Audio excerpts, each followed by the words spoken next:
Welcome to the Inside Out podcast. I'm your host, Jojo, and this is where we'll navigate the mess together. That is mental, emotional, and spiritual. Let's get into it.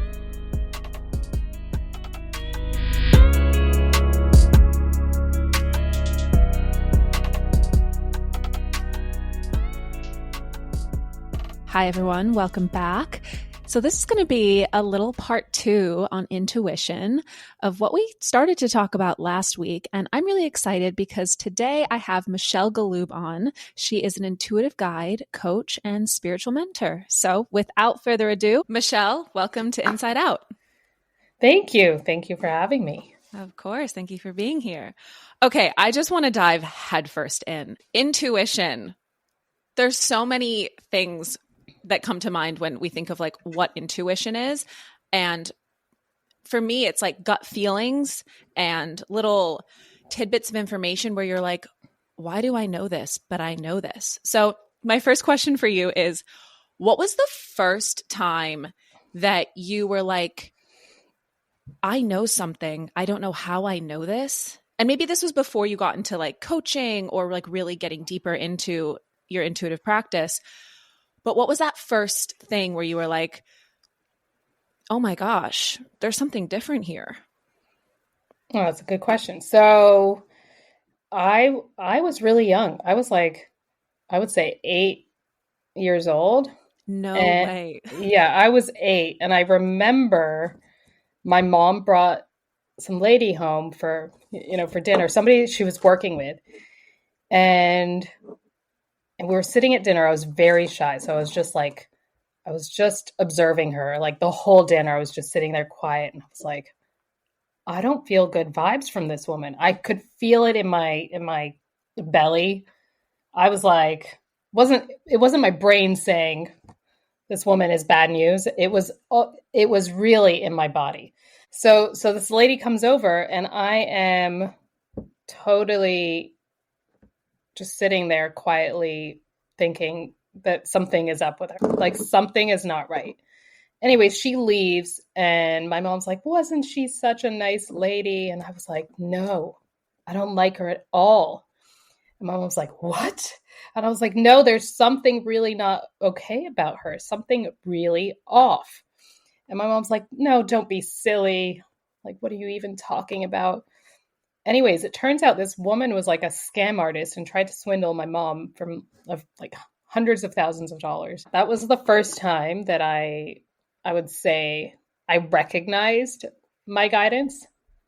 And then it happened a few other times, after 9/11. I wasn't doing what I was doing. I used to be in the fashion business. I was on a flight on September 14th from London to New York. And as I'm getting on the plane, I see this guy that looked really kind of shady. Well, in my mind, he was shady. I was like, something's off. I was getting like really horrible feeling in my stomach. But actually at that point, I was doubting whether it was true guidance or whether I was paranoid and making it up because we're 3 days after 9/11. So I was like toying between, is this really what I'm feeling, or am I being paranoid and I'm going to just now throw this guy under the bus? So yeah, I doubted whether to say anything to the flight attendant because I didn't want to ruin this guy's trip. But at the same time, I was like, something is wrong with him. So anyways, we're about to get on the plane. I tell the flight attendant that the guy, like a couple of people behind me, looked shady and I didn't think that she should let him on the plane. And so she's like, yeah, don't worry, go sit down. So I go to my seat. The guy gets on the plane. He's staring at me like he's onto me and I'm onto him. And he's staring at me the whole entire time. And then as I was sitting there in silence, and also I was afraid, I really got like a knowing, like you said earlier. Like I just knew that this was not right. Mm-hmm. I went back to the flight attendant. I said, you have to do something about this guy. There's something not okay. So 5 minutes later, like 10 armed police guards come onto the plane. Turns out the guy had a fake Italian passport. He was traveling with no luggage. and the whole thing. And so, yes, he was planning to do something on that flight. So I realized then, I must have some sort of intuitive abilities. But again, Wow. I didn't think anything of it, you know. So it sounds like your intuitive hits are like in your stomach, where you feel in your stomach, like, or your gut, that something isn't right. And people always say, like, trust your gut. And you also referenced how you were like, well, I don't know if I was just like being paranoid or if I really could trust my gut. Like, how did you eventually hone in on that skill of like knowing when your gut is actually onto something versus like the paranoia of it? Well, it took practice. It took practice. I realized that it's always the first thing that comes to you, not once you've like processed it. So in that scenario, the first thing that came to me was like this guy was shady and I should have just stuck with that, right? Hmm. As soon as I start to like put my own logic or my own spin on it, like, oh, well, poor guy, it's like right after September 11th. So poor guy is probably just, he's probably just sweaty and nervous himself, and then I started to like make excuses for what I saw, what I felt. It's like And your that, ego mind starts to take over rather than yes, like that initial thought. exactly. Which wasn't a thought, it just dropped in. So it feels like it's a thought, but it wasn't, because it's like, where did that thought come from? It's like Hmm. suddenly I knew this information, and I was getting goosebumps as well. That's a telling sign. Truth bumps. Truth That's what bumps. I say. Ooh, Yes. I like that. Yeah. Yeah. It's really about being aware of where you feel your intuitive hits in your body, and knowing when your brain is coming in and trying to sabotage those downloads. Mm, that's so interesting. So this past year for me, I've had like such an internal battle that's going back and forth of, can I trust my gut? Like, am I actually feeling what's real? And I had this like, I really can't trust my gut moment of, well, how do I know, basically? And I've mentioned this in previous episodes, but I do this thing where I like talk out loud to the universe, the creator, whatever you want to call it. Yeah. And I asked specifically, hey, if something isn't good for me, make me feel sick to my Wow. stomach. And That's quite an ask. I started around people, around food substances, around situations to get physically nauseous. And it started to show up in situations where even if I was like self betraying, doing something that I knew wasn't good for me, but I was making excuses and having that logical mind kind of come in instead of just being like, no, I need to set a boundary here. And for me, that's been kind of my way lately through tapping deeper into my intuition, because I too have this like deep knowing sometimes where it just pops out of thin air or drops in, like you said. And I'm like, where on earth did I get that from? And I've also had weird things happen to me in dreams. Like, I will find out information from dreams, which is terrifying. About 7 years ago, I kept having this repetitive dream that my partner at the time was cheating on me. Oh, wow. Turns out, and it was repetitive, I figured out after the fact, because he was cheating on me with like 6 different people. So when it would happen, I would get a dream. When it would happen, I would have another dream. So, I figured this out, unfortunately, way too late. But I've also found out so many random things just from dreams that, Wow, that's or amazing. preemptively been able to avoid situations, because I would have dreams that they were about to happen and then be able to like honestly divert, for lack of a better word. That's incredible. It's Do kind of you have scary. a do you have a dream journal? You should. Yes, I do have a dream journal. I do it in my voice notes, and I'll wake up in the morning and usually my dreams just like fly out the window if I don't record it into my phone and then go about my day. I have this friend who doesn't live here and sometimes he's in town. Yeah. And I had a dream in November that he was in town. And I put it into my dream journal because I was like, that's random. Like, I haven't seen him for a while. And I put it away, whatever. I didn't end up seeing him. Fast forward like 2 or 3 weeks later, I ended up seeing him and he was like, oh, by the way, I was in town and I didn't tell you I was here this date. And I literally pulled out my dream journal and I was like, Wow. I knew it. Look at this. Like, this is crazy. And he's like, yeah, it's pretty insane. That's amazing. So I would recommend, actually, if you have this dream journal, in order to truly know whether it's like guidance coming through the dreams or not, I would just write down or voice note the dream and just leave it. Just put it aside for a couple of days.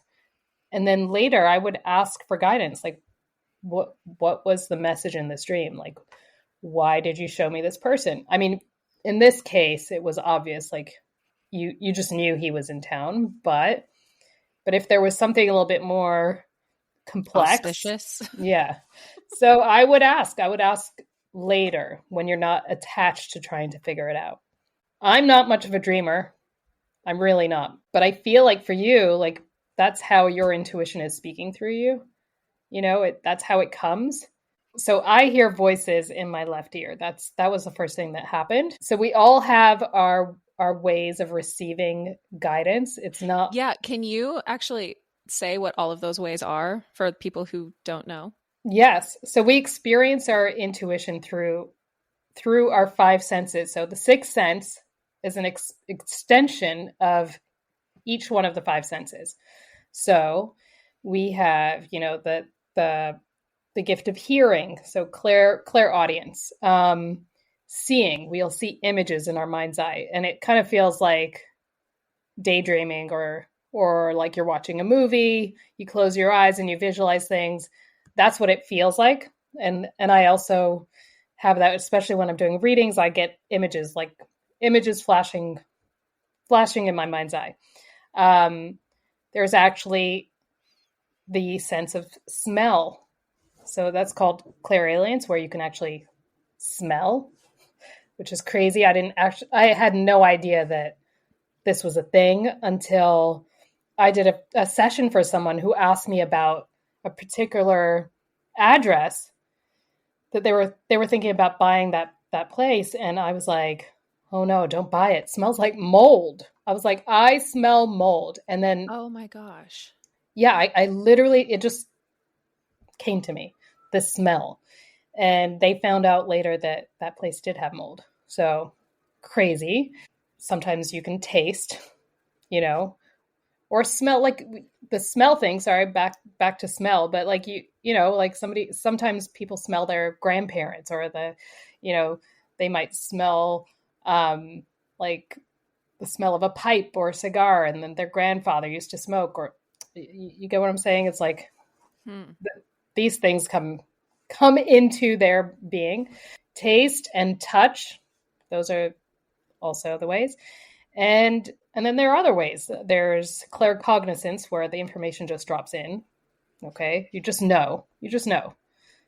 I think you have that. And clairsentience, when you feel, you have so much empathy and you feel somebody else. You feel them. You know exactly what's going on with them. You just know. Dreams and repetitive numbers, that's another way. The key to really honing into your intuition is knowing which way your guides, or the universe, however you want to call it, which way they speak to you. So are they talking to you? Are they showing you images? It's an intuitive language that works for you. There's no one standard way to receive messages. How would you tap into your spirit guides for just like someone who's never really done anything deeper than just, oh, I have this feeling, but how do I know? So the first thing is just to recognize that you have spirit guides, okay? That you just know that they're there. So even if you don't know, have kind of blind faith that they're there. And the second thing I would say is to start a dialogue with them. So that's what I did at the beginning. I didn't know. I was like, I thought this whole thing was kind of weird and woo-woo. right? So I, but I actually, let's say had, I would have an issue or something I wanted to get through, and I would start a dialogue. I was like, "Hey, spirit guides, I need help with whatever scenario. Just Could out you loud, just just like out that. loud, like a Okay. weirdo?" Yeah. No such thing. I walk down the street talking out loud and I pretend I'm on the phone. So, and I've talked about that before. So, if you see me walking around outside, I'm probably not on the phone. High probability I'm just speaking out loud. Hey, mess makers. Do we like that name? We're working on it. Before we dive into today's episode, I just wanted to take a moment to personally invite you to join the Messy mailing list. This is where I will be dropping exclusive content, including tools, sneak peeks on what's coming up, and yes, I will be sharing a personal story and part of my journey that I've actually never shared on the podcast. So seriously, you don't want to miss this.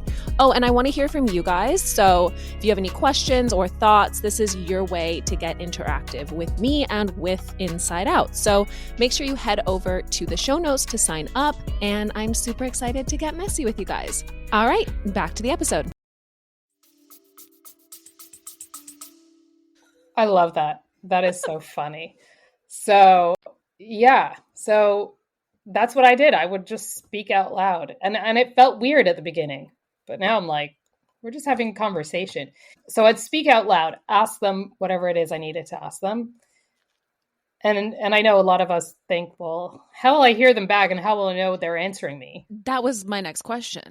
Right. Like, how do you So, know it's not your just like logical mind trying to make sense of it? Because I think even just as I tap into my intuition more and try to build this muscle, let's call it, I'm like, wait, is that just my desire or what I actually want from the situation, or is this right.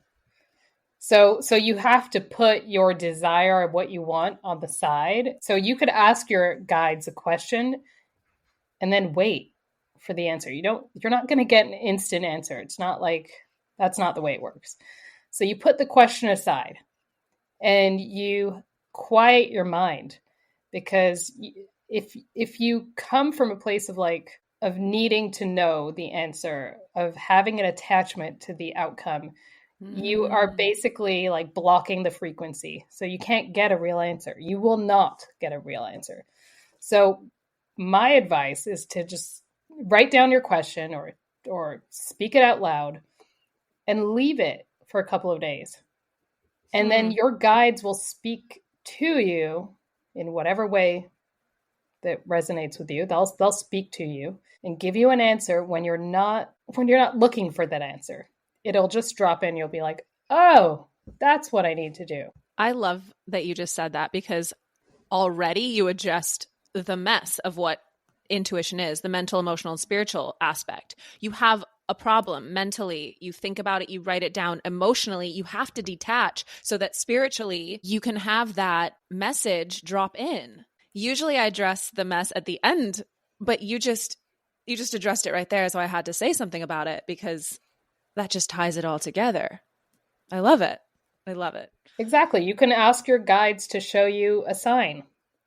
So they're not going to show you like instantly, but they will show you. So, if let's say, somebody's lost a parent, somebody they were really close to. Like I ask my dad all the time, like, show me a sign, that you're here, and something will happen. But I'm so open to receiving that. That's why I'm seeing those signs. So you're not asking for like a yellow butterfly. You're just like, show me a like, how do you know what? So you could get specific. You could definitely get specific.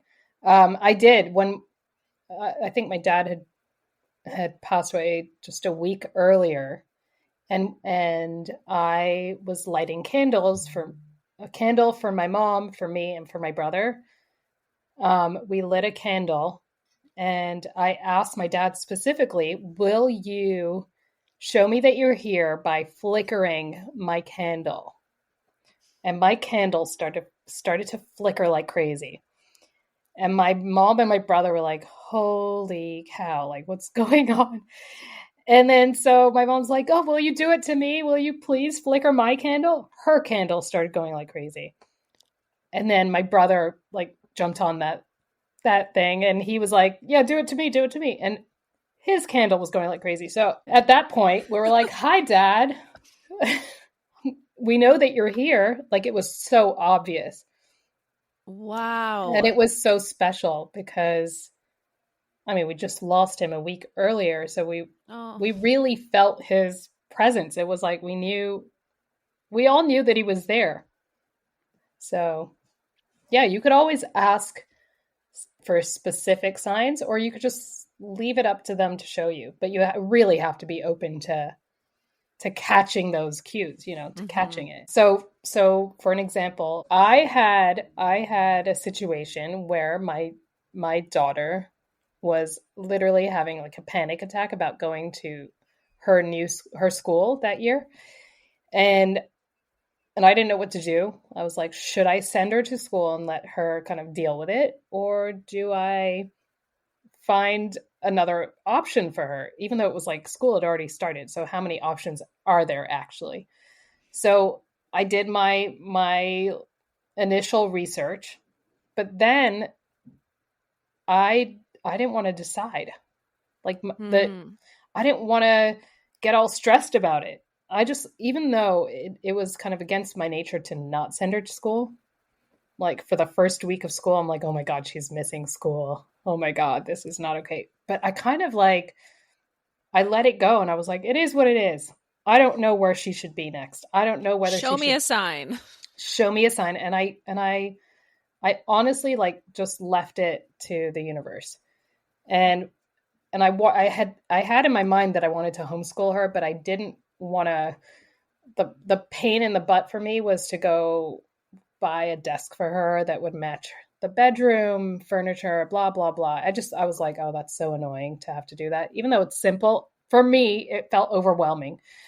Um, anyways, I had asked for a sign, and a couple of days later, my neighbor was moving out of his place, and he's like lugging this beautiful white brand new Pottery Barn desk like outside. And I'm like, what are you doing with that desk? Like, why are you leaving it out there? And he was like, we're moving today, and it's the one thing that I couldn't sell when moving out. Get out of here. I swear. And it was brand new and it was beautiful. And I'm like, I'll take it. And that was my sign. So I homeschooled her that year. It really just is like if you are open and receptive to literally, or when you detach from an outcome. I think we get in our own way so much where we want things to turn out a certain way, whether that's, I really want this relationship to go a certain way, or I really want my job to promote me, or I really want to get hired by this company, or I mean, the list can go on of how many different possibilities of the things that we really want. But are we limiting or boxing ourselves into a certain outcome rather than detaching and actually letting the universe decide what we really need? Exactly. It's great to have plans, but when we overplan and we limit ourselves by our plan, it's like you're screwing yourself because the universe has a much better plan for us. I have a great story about how I met my husband. I was at an event in California. I used to live in London. So I was at this event and I'd booked a flight for me to go back to London 2 days later. I'm all packed up. I'm ready to go. I'm in the car about to leave back to the airport. I had a fever, full disclosure, and I did not want to tell anybody because I really wanted to get back on that flight. I wanted to go back. I just wanted to leave. So I don't say anything. Anyways, my mentor happened to be there, and he basically he's very intuitive, and he told my brother to go find me and tell me not to get on that flight. And so my brother comes running out and he was like, I was told that you shouldn't get on this flight. And I'm like, what are you talking about? No, I am getting on this flight. He goes, no, your mentor told me to tell you that you shouldn't get on this flight. So I was like, I didn't want to listen to it, Mm-hmm. but I really trusted my mentor and his intuitive abilities. So anyways, that same day, so I go check back into the hotel, and I go to this lunch that was organized at the event, and my husband happened to come and sit right next to me that like a couple hours later, that lunch. Your future husband. My future husband. Oh my gosh. So I know, had I gotten on that plane, I would have never met him. In life, we got to kind of go with the flow.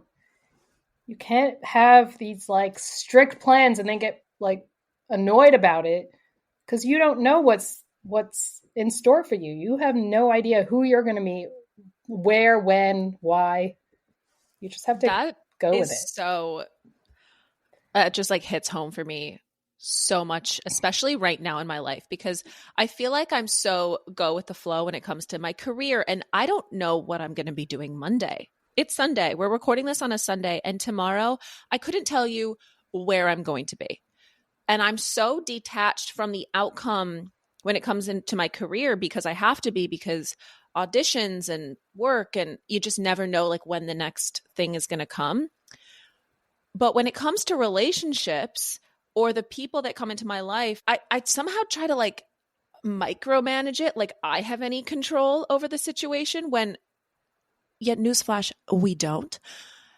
But in the past few weeks, and this has been my work over the past year, really, but really in the past few weeks, I have fully just let go in a way where I'm like, you know what? Show me. And I think I thought I had fully surrendered before, but now I've definitely just been like, all right, I can't tell you if I'm never going to do this, if I'm going to do that, if I'm what have you, because the reality is, I don't know. And I'm so, again, like I said, detached from other situations. Like last week, I was going to a convention in Orlando, and I was supposed to go Friday through Sunday. And two things were happening on Thursday night. One was like a friend's dinner, and one was a volunteer situation that I am very active in. And the convention had started on a Wednesday. The hotel at the convention was sold out for the Wednesday, Thursday, but I had been able to get a room Friday, Saturday nights. And anyway, so I look at the convention schedule and I realize that there is something happening Thursday night that would really be smart to be at. I just felt that in my gut. I was like, for some reason, I need to be there. Fast forward, I end up getting on a plane Thursday night with no hotel reservations. I just end up changing my flight and I land. I go to the front desk at that hotel and I was like, hey, my reservation's actually tomorrow, but I ended up just deciding to come early. Any chance you have a room? And they're like, yeah, we can extend your reservation right now. And I was like, Wow. no way. And I ended up meeting every single person the first night that shaped and formed the next 3.5 days. Wow. And That's those incredible. people I'm in contact with, it's only been like a little bit of time, but those were the people that I spent time learning from and getting. And I learned so much from the convention, but these were the people, that was the network, these were the resources. And it just made everything so much, I guess, better, because I had let go of, well, I'm supposed to go there Friday. And I just was like, I'm being called to do something different. Like, I guess I'm just going to go with it. So trying to now instill that in my relationship life Yeah. is very hard because we're so attached to an outcome. Well, for me at least, I'm very attached to an outcome of a situation or a dynamic or a relationship because, you know, your emotions are involved, you're attached. Right. But I'm somehow way better at doing that when it comes to my work.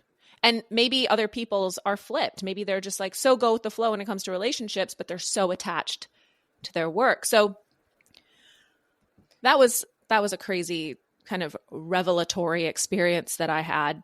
But what would you say to people who have such a hard time detaching? Like, is there any like wisdom or? So I used to be like that. I in relationships.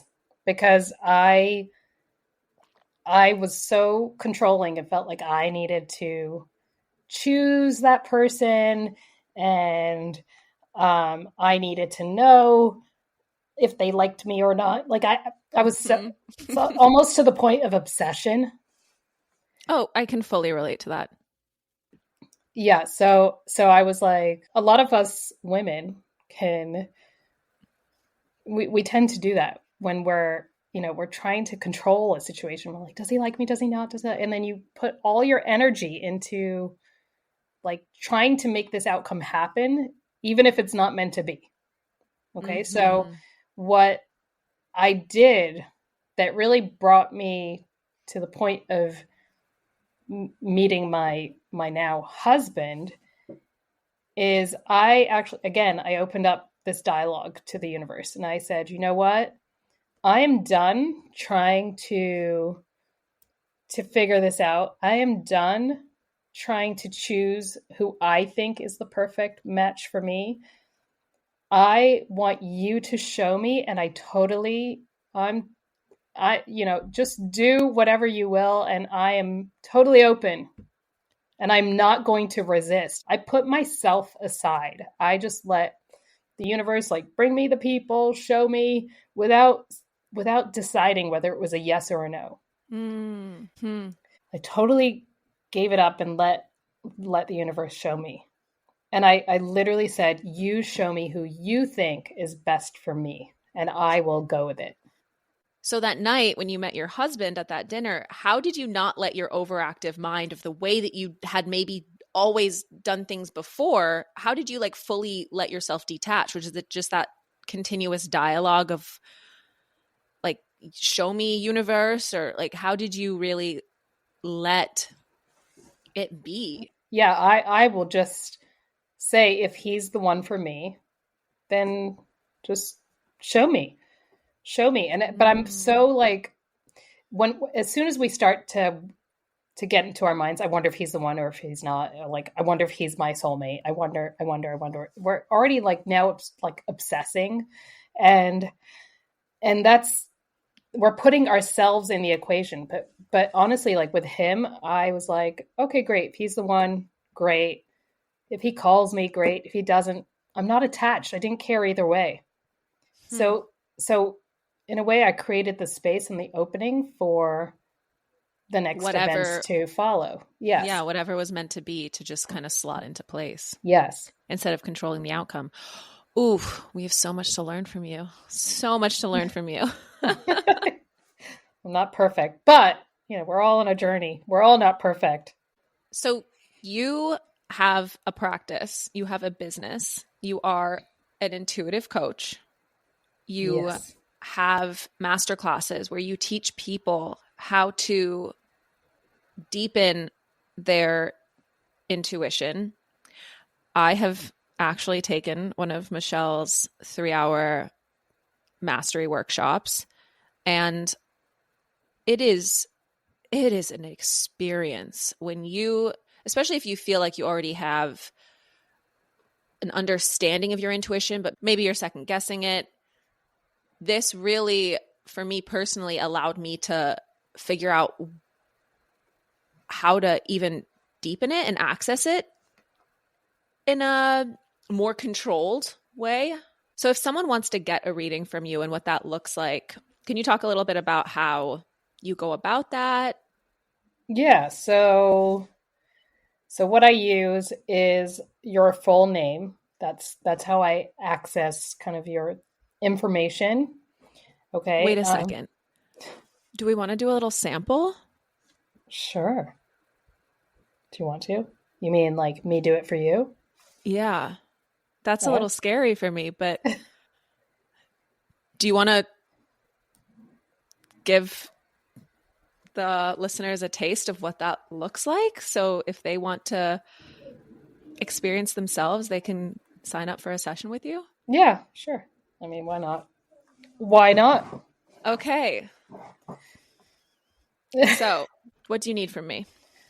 So, okay, in order to prepare for a reading, I would need your full name and your birthday. That's what I I use. It's not to, I'm not here to be nosy.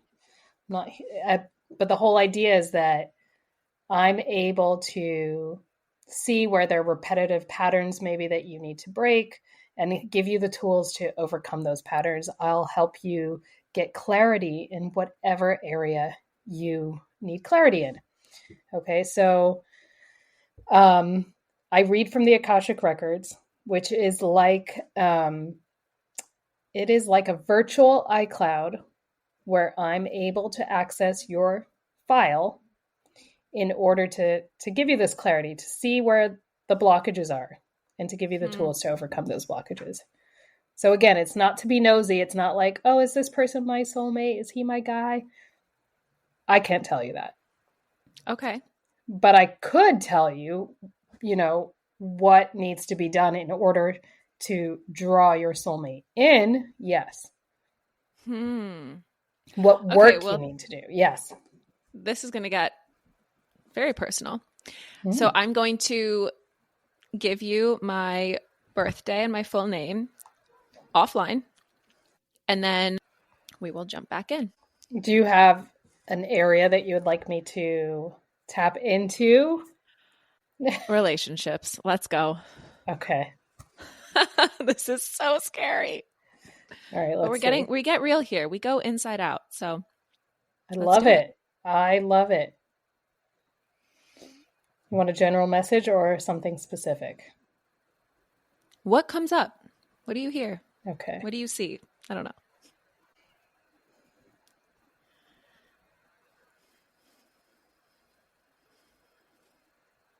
Okay, so the words that I kept hearing is that you need to trust that it is happening for you. Relationship is happening, and it's in a beautiful way.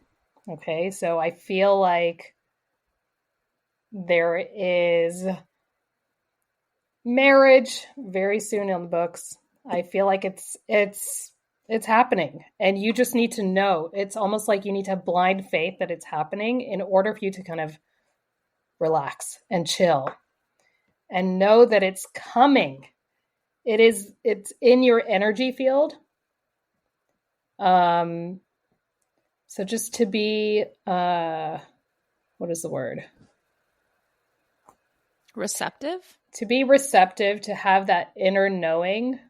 Really, it's like that blind faith. It's almost like you need to remove the veil to see that it's happening so that you can relax into being present in relationship, to be open to receiving that relationship. So as a girl who has not been dating for almost a year, and that part of my life is very not there. Like I've been very focused on work and other things. Right. But so the thing is, it's not going to be like this relationship is going to come kind of out of nowhere, it feels like. And your guides are asking you to step out of your logic and know that, like, your logic says, well, obviously you date a guy for a certain amount of time, and then it takes time to get engaged. That's exactly what my logic is saying literally right now. So, you know what I'm saying? It's like the relationship doesn't need to go according to how you've always thought relationships should go. It's like this is about you letting go of the plan in your mind. Okay, so the plan for you maybe would have been like, well, we need to date for at least 6 months before we get engaged, or at least a year. I don't feel like it's going to be that way, and I feel like you need to this is where you need to kind of give over your planning to the universe. And it's not going to be in the timeline that you think. I feel like everything's going to be really sped up very fast. And I feel like it's going to happen very quickly. So how you're going to meet him, you're like, who is it? How did you know? No, literally. So who is it? Who is it? I'm not telling you. And I don't know. but you will know. And I feel like you're going to know. You're just going to know because it's going to feel like home and homey and cozy and comfortable. You're just going to know. You're going to know. You're not going to have a doubt in your mind whether he's the one for you or not. We love not doubting. I feel like there's always doubts. Yeah, but this is where you just need to let go and trust that it's coming. It's happening. Is there anything that needs to be healed, closed, dealt with, or addressed that's maybe blocking this soul, let's call it, and this union to happen? Okay, let's see.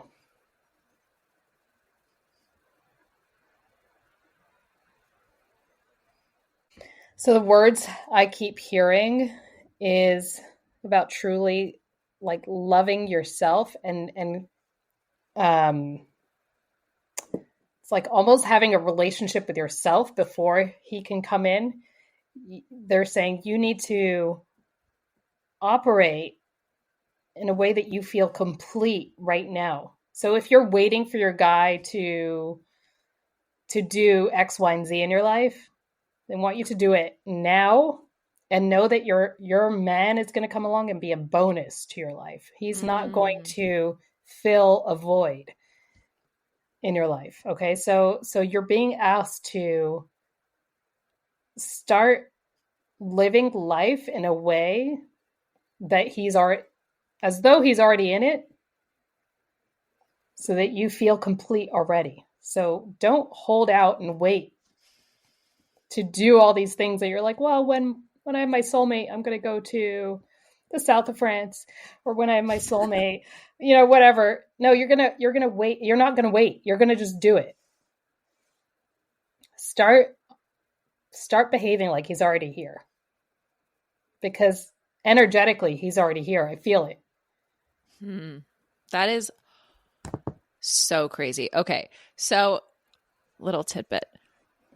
And I've talked about this in a couple of the episodes that I've done specifically about relationships. So if you haven't heard those, go back to Roots Before Romance, What's the Rush, Removing the Rose-Colored Spectacles, and also Rethink Dating.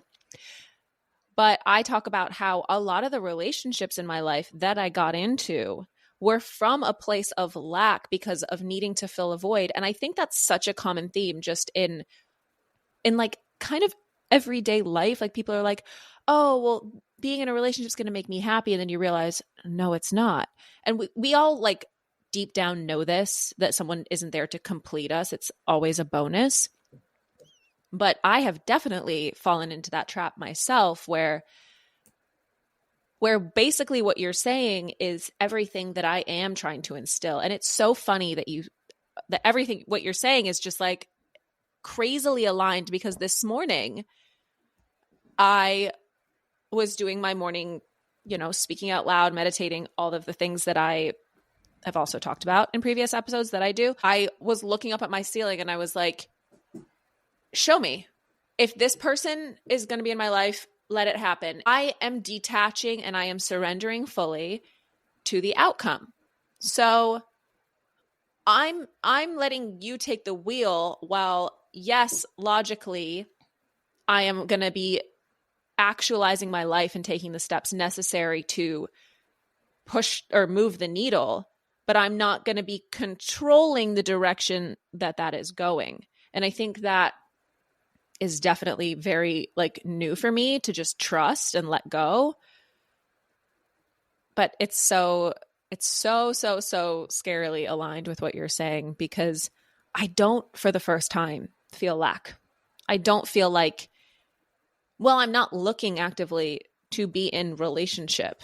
I don't feel like I am in a place of, oh my God, I need it, or I need to be with this person in order to go to this restaurant or to go to Italy or the south of France or wherever. It's like I really do truly in my body feel, no, I've got this. And the more that I'm on my path and on my direction and doing the things that are right for me and good for my soul, and filling my own cup, that person's just going to naturally slot into place because I'm already on my path rather than trying to veer off and find them somewhere else. It has nothing to do with my trajectory. Exactly. And I think that's where a lot of people get so stuck. And that is also where I've gotten so stuck and been totally pulled out of my life rather than just being on course. So, wow. Thank you for going in into my records. You are vulnerable. That's amazing. Thank you. Scary. It is scary. But... Well, thank you so much for this amazing conversation. Seriously, I had no idea what direction this was going to go in, but this was just so fun for me. And I hope that this was very valuable to everyone who is listening. So if people want to find you, have a session with you, is there anything that you want to let our listeners know about? You can find me on Instagram. My handle is at Michelle Galoob, or on my website, which is michellegaloob.com. I'm going to send you a link, or it will be in your show notes, how your listeners can get a reading with me for the first time, special discount. And I will have all of this in the show notes, as Michelle said. So make sure you check that out. And you guys know where to find me at _insideout.podcast. Make sure you join our mailing list to learn about what is coming up. And can't wait to see you all next week. Michelle, thank you again. Thank you. Love you. All right. Love you back.